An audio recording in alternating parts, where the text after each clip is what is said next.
திமுகவும் காங்கிரஸும் பயப்படுறவங்களாம் நாங்க. எங்களை பார்த்து சொல்லுங்க, நாங்க பயப்படுறவங்க என்ன? பயப்படுறவங்க அவங்க தான், அச்சப்பட்டு இருக்கோம் அவங்க தான். முகமூடி அணிந்து கொண்டு போய் பார்ப்பவர் வழிதான். எங்களும் அப்படிலாம் ஒண்ணுமே கிடையாது.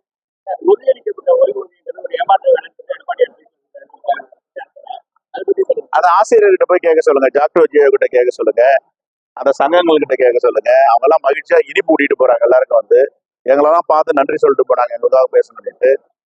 இது வந்து ஒரு வரலாற்று சிறப்புமிக்க திட்டம், துணிச்சலான திட்டத்தை பண்ணியிருக்காங்க. நிதி மேலாண்மை இருக்கிற மாநிலம் தான் இதை செய்ய முடியும்.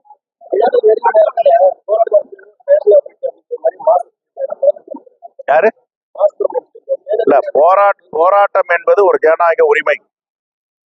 எல்லோரும் இந்த இடத்துக்கு வந்திருக்குன்னா போராடி தான் வந்திருக்கோம். அதனால போராட்டத்தை யாரும் கொச்சைப்படுத்த கூடாது. போராட்டம் ஜனநாயக உரிமை. அது என்னன்னா, போராட்டம் பண்ணா எங்களுக்கு கிடைக்கும், போராடி தான் பெற வேண்டும். யாருக்கிட்ட போய் சொல்லணும்? தமிழ்நாடு அரசு கிட்ட நாங்க எங்க போராட்டத்தின் மூலியமா வெளிப்படுத்துறோம் அப்படின்னு சொல்றாங்க. போராட்டத்தை போய் யாரையும் கொச்சப்படுத்த முடியாது.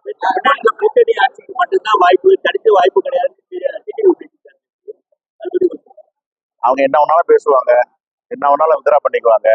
எங்களை பொறுத்த வரைக்கும் எங்களுக்கு ஒரு சுய கட்டுப்பாடு இருக்கு, எங்களுக்குன்ற ஒரு பண்பாடு இருக்கு. எது பெற வேண்டுமோ எங்க தலைமை பெறும், எதை கொடுக்க வேண்டுமோ தமிழ்நாட்டில் திராவிட முன்னேற்ற தலைமை கொடுக்க. எங்களுக்குள்ள ஒரு பிரச்சனையும் கிடையாது.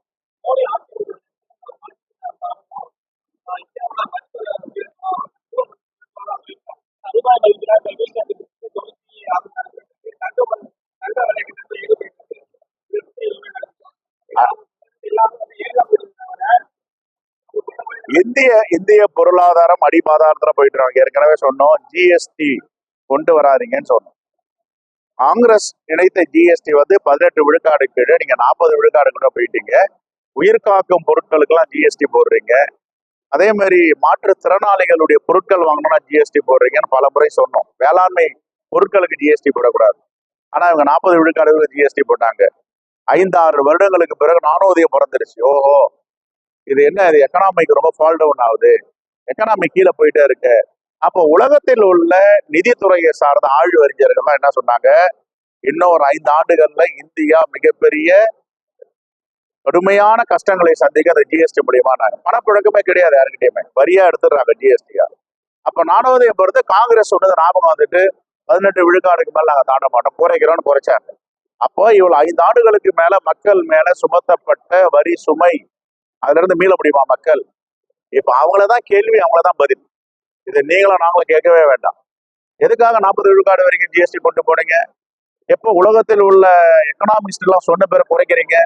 ஏன் குறைச்சிங்க? நாங்க அதை தானே சொன்னோம். நம்ம நாட்டு மக்கள் தாங்க முடியாது, ஐரோப்பியர்கள் தாங்குவாங்க, அமெரிக்கர்கள் தாங்குவாங்க. 40 விழுக்காடு இங்க கொடுக்குற அளவுக்கு சக்தியே கிடையாது. இன்னைக்கு இதன் மூலியமா என்ன ஆச்சு? சிறு குறு மற்றும் நடுத்தர தொழில்கள், எம்எஸ்எம்இ எல்லாம் ஒடிஞ்சு போச்சு. தமிழ்நாட்டுல இருந்து எல்லாம் வேனிஸ் ஆயிட்டாங்க. ஒவ்வொருத்தரும் எப்ப ஜப்தி நோட்டீஸ் வரணும்னு காத்துட்டு இருக்காங்க. நிறைய பேர் தற்கொலை பண்ணிக்கிறாங்க. ஆனா இந்த நிலையில தான் மோடி அரசு கொண்டு வந்து விட்டுருக்கு நாட்டை.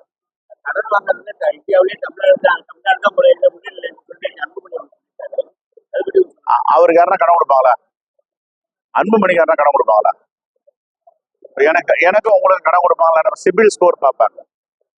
இப்ப இந்த பத்திரிகையாளர் ஒரு கடன் கேட்கிறாருன்னா உங்க சிபில் ஸ்கோர்னா கட்டுற தகுதி இருக்கான்னு பார்ப்பாங்க. நான் கடன் கேட்டேன்னா எனக்கு கட்டுற தகுதி இருக்கான்னு பார்ப்பாங்க. கட்டுற தகுதி இருந்தா தான் கடன் கொடுப்பாங்க. இப்ப உத்தரப்பிரதேஷ் கேட்கறாங்க, கொடுக்க மாட்டாங்களே. நம்மளுடைய ஜிஎஸ்டி பணத்தானே அவங்களுக்கு கொடுக்குறாங்க. உற்பத்தி திறன், இங்க உற்பத்தி திறன் கூடி இருக்கு, வளர்ச்சி அடைஞ்சிருக்கு. எவ்வளவு கடன் கேட்டாலும் கொடுக்குறோம். கட்டுற கெப்பாசிட்டி தமிழ்நாடு அரசுக்கு உண்டு, வருமானம் பெருக்கி இருக்காங்கன்றாங்க. இதுதான் 2 பேருக்கும் உள்ள வித்தியாசம். இதை புரிஞ்சுக்கணும். யாரு கேட்டாலும் கடன் கொடுக்க மாட்டாங்க. அப்புறம் மாண்புமிகு தமிழக முதல்வருக்கும் தமிழ்நாடு அரசுக்கும் ஒரு வேண்டுகோள். ஏற்கனவே எங்களுடைய நாடாளுமன்ற உறுப்பினர் ஒரு கோரிக்கையை வைத்திருக்கிறார். திண்டிவனம் பகுதியில அன்னை இந்திரா காந்தி பெயரில் ஒரு பேருந்து நிலையம் இருந்திருக்கிறது. அதை செப்பனிட்டு இருக்கிறார்கள். இப்பொழுது விழுப்புரம் மாவட்டம் முழுவதும் ஒரு வதந்தி பரவி கொண்டு இருக்கிறது. அன்னை இந்திரா காந்தி பெயரை மாற்றிவிட்டு வேறு ஒரு பெயரை சூட்டப் போகிறார் என்று. இப்படிப்பட்ட வரலாற்று சிறப்புமிக்க தலைவர் இந்திரா காந்தி பெயரை எந்த விதத்திலும் மாற்றக்கூடாது. அன்னை இந்திரா காந்தி பெயர் பழைய நிலையிலேயே அந்த பெயர் இருக்க வேண்டும். மாண்புமிகு முதலமைச்சருக்கு இந்த வேண்டுகோளை வைக்கிறேன். திருவாரூரில் இருக்கிறேன். முத்தமிழறிஞர் கலைஞர் பிறந்த மண்ணில் இந்த வேண்டுகோளை வைக்கிறேன். அப்படி எந்த தவறும் அதிகாரிகள் செய்வதற்கு அனுமதி கொடுக்க கூடாது.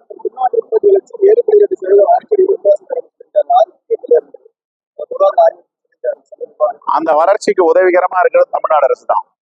ஜிடிபி ஆகட்டும், உள்நாட்டு உற்பத்தி ஆகட்டும், வெளிநாட்டு ஏற்றுமதிகள் ஆகட்டும், தமிழ்நாட்டில இருந்து தான் இந்தியாவுடைய ஜிடிபியை சப்போர்ட் பண்ணுது.